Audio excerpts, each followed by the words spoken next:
साथियों, आज हम वाल्मीकि रामायण के बालकांड के 45वें सर्ग की कथा सुनेंगे।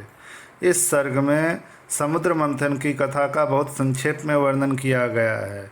इसी सर्ग में यह भी कथा आई है कि देवताओं को सुर और दैत्यों को असुर क्यों कहते हैं, और समुद्र मंथन की पूरी कथा इसी में आई है। बहुत संक्षेप में आई है लेकिन पूरी कथा आई है। तो चलिए 45वें सर्ग की कथा सुनते हैं। श्री सीतारामचंद्राभ्यां नमः। श्रीमद् वाल्मीकि रामायणं बालकांडं पंचचत्वारिंशः सर्गः। देवताओं और दैत्यों द्वारा क्षीर समुद्र मंथन, भगवान रुद्र द्वारा हालाहल विष का पान, भगवान विष्णु के सहयोग से मंदराचल का पाताल से उद्धार और उसके द्वारा मंथन, धन्वंतरी, अप्सरा, वारुणी, उच्चहिस्रवा, कौस्तुभ तथा अमृत की उत्पत्ति तथा देवासुर संग्राम में दैत्यों का संहार।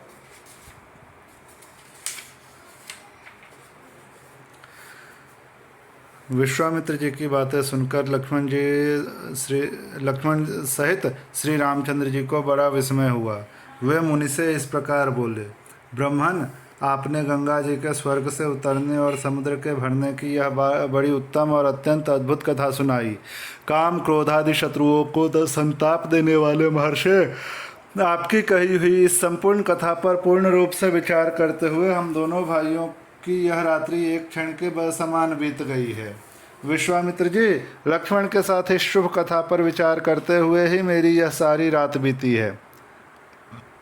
तत्पश्चात निर्मल प्रभात काल उपस्थित होने पर तपोधन विश्वामित्र जी जब नित्य कर्म से निवृत्त हो चुके, तब शत्रुदमन श्री रामचंद्र जी ने उनके पास जाकर कहा, मुने, यह पूजनीय रात्रि चली गई। सुनने योग्य सर्वोत्तम कथा मैंने सुन ली। अब हम लोग सरिताओं में श्रेष्ठ पुण्य सलिला त्रिपथ गामिनी नदी गंगा जी के उस पार चले। सदा पुण्य कर्म में तत्पर रहने वाले ऋषियों की यह नाव उपस्थित है। इस पर सुखद आसन बिछा है। आप परम पूज्य महर्षि को यहाँ उपस्थित जानकर ऋषियों की भेजी हुई यह नाव बड़ी तीव्र गति से यहाँ आई है। महात्मा रघुनंदन का यह विचार सुनकर विश्वामित्र जी ने पहले ऋषियों सहित श्री राम लक्ष्मण को पार कराया। तत्पश्चात स्वयं भी उत्तर तट पहुंचकर उन्होंने वहां रहने वाले ऋषियों का सत्कार किया। फिर सब लोग गंगा जी के किनारे ठहरकर विशाला नामक पुरी की शोभा देखने लगे। तदनंतर श्री राम लक्ष्मण को साथ ले मुनिवर विश्वामित्र तुरंत उस दिव्य एवं रमणीय नगरी विशाला की ओर चल दिए, जो अपनी सुंदर शोभा से स्वर्ग के समान जान पड़ती थी। उस समय परम बुद्धिमान श्री राम ने हाथ जोड़कर उस उत्तम विशालापुरी के विषय में महामुनि विश्वामित्र से पूछा, महामुने, आपका कल्याण हो। मैं यह सुनना चाहता हूँ कि विशाला में कौन सा राजवंश राज्य कर रहा है। इसके लिए मुझे बड़ी उत्कंठा है। श्री राम का यह वचन सुनकर मुनिश्रेष्ठ विश्वामित्र ने विशालापुरी के प्राचीन इतिहास का वर्णन आरंभ किया। रघुकुलनंदन श्री राम, मैंने इंद्र के मुख से विशालापुरी की वैभव का प्रतिपादन करने वाली जो कथा सुनी है उसे बता रहा हूँ, सुनो। इस देश में जो वृत्तांत घटित हुआ है उसे यथार्थ रूप से श्रवण करो। श्री राम, पहले सत्ययुग में दिति के पुत्र दैत्य बड़े बलवान थे और अदिति के परम धर्मात्मा पुत्र महाभाग देवता भी बड़े शक्तिशाली थे। पुरुष सिंह उन महामना दैत्यों और देवताओं के मन में यह विचार हुआ कि हम कैसे अजर अमर और निरोग हों। इस प्रकार चिंतन करते हुए उन विचारशील देवताओं और दैत्यों की बुद्धि में यह बात आई कि हम लोग यदि क्षीर सागर का मंथन करें तो उसमें निश्चय ही अमृतमय रस प्राप्त कर लेंगे। समुद्र मंथन का निश्चय करके उन अमित तेजस्वी देवताओं और दैत्यों ने वासुकी नाग को रस्सी और मंदराचल को मथानी बनाकर क्षीर सागर को मथना आरंभ किया। तदनंतर 1000 वर्ष बीतने पर रस्सी बने हुए सर्प के बहुसंख्यक मुख अत्यंत विष उगलते हुए वहां मंदराचल की शिलाओं को अपने दांतों से डसने लगे। अतः उस समय वहां अग्नि के समान दाहक हालाहल नामक महाभयंकर विष ऊपर को उठा। उसने देवता, असुर और मनुष्यों सहित संपूर्ण जगत को दग्ध करना आरंभ किया। यह देख देवता लोग शरणार्थी होकर सबका कल्याण करने वाले महान देवता पशुपति रुद्र की शरण में गए और त्राहि त्राहि की पुकार लगाकर उनकी स्तुति करने लगे। देवताओं के इस प्रकार पुकारने पर देवेश्वर भगवान शिव वहां प्रकट हुए। फिर वहीं शंख चक्र गदाधारी भगवान श्री हरि भी उपस्थित हो गए। श्री हरि ने त्रिशूलधारी भगवान रुद्र से मुस्कुराकर कहा, सुरश्रेष्ठ, देवताओं के समुद्र मंथन करने पर जो वस्तु सबसे पहले प्राप्त हुई है वह आपका भाग है, क्योंकि आप सब देवताओं में अग्रगण्य हैं। प्रभु, अग्र पूजा के रूप में प्राप्त हुए इस विष को आप यहीं खड़े होकर ग्रहण करें। ऐसा कहकर देव शिरोमणि विष्णु वहीं अंतर्धान हो गए। देवताओं का भय देखकर और भगवान विष्णु की पूर्वोक्त बात सुनकर देवेश्वर भगवान रुद्र ने उस घोर हालाहल विष को अमृत के समान मानकर अपने कंठ में धारण कर लिया तथा देवताओं को विदा करके वे अपने स्थान को चले गए। रघुनंदन तत्पश्चात देवता और असुर सब मिलकर क्षीर सागर का मंथन करने लगे। उस समय मथानी बना हुआ उत्तम पर्वत मंदर पाताल में घुस गया। तब देवता और गंधर्व भगवान मधुसूदन की स्तुति करने लगे। महाबाहो, आप ही संपूर्ण प्राणियों की गति हैं, विशेषतः देवताओं के अवलंबन तो आप ही हैं। आप हमारी रक्षा करें और इस पर्वत को उठावें।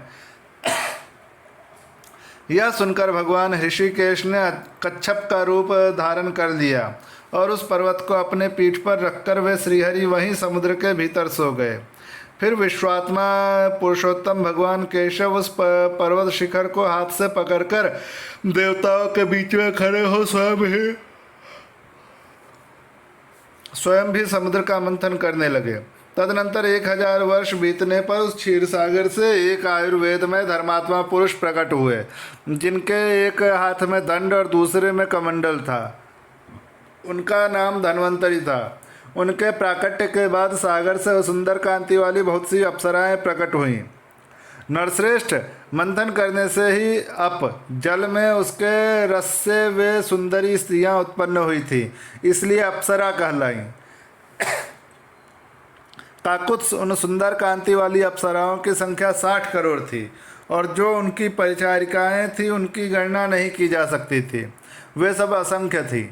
उन अप्सराओं को समस्त देवता और दानव कोई भी अपनी पत्नी रूप से ग्रहण न कर सके, इसलिए वे साधारण सामान्य मानी गई।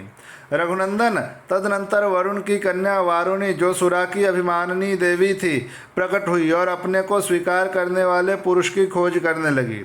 वीर श्री राम दैत्यों ने उस वरुण कन्या सुरा को नहीं ग्रहण किया, परंतु अदिति के पुत्रों ने इस अनिंद सुंदरी को ग्रहण कर लिया। सुरा से रहित होने के कारण ही दैत्य असुर कहलाए और सुरा सेवन के कारण ही अदिति के पुत्रों की सुर संज्ञा हुई। वारुणी को ग्रहण करने से देवता लोग हर्ष से उत्फुल्ल एवं आनंदमग्न हो गए। नरश्रेष्ठ, तदनंतर घोरों में उत्तम उच्चैश्रवा मणिरत्न कौस्तुभ तथा परम उत्तम अमृत का प्राकट्य हुआ। श्री राम उस अमृत के लिए देवताओं और असुरों के कुल का महान संहार हुआ।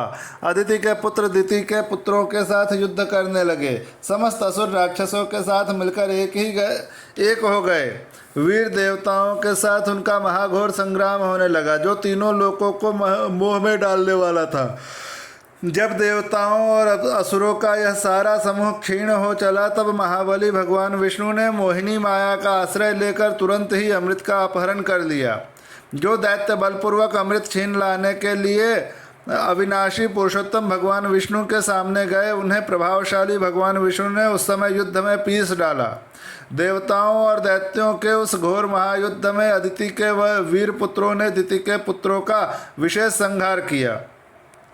दैत्यों का वध करने के पश्चात त्रिलोकी का राज्य पाकर देवराज इंद्र बड़े प्रसन्न हुए और ऋषियों तथा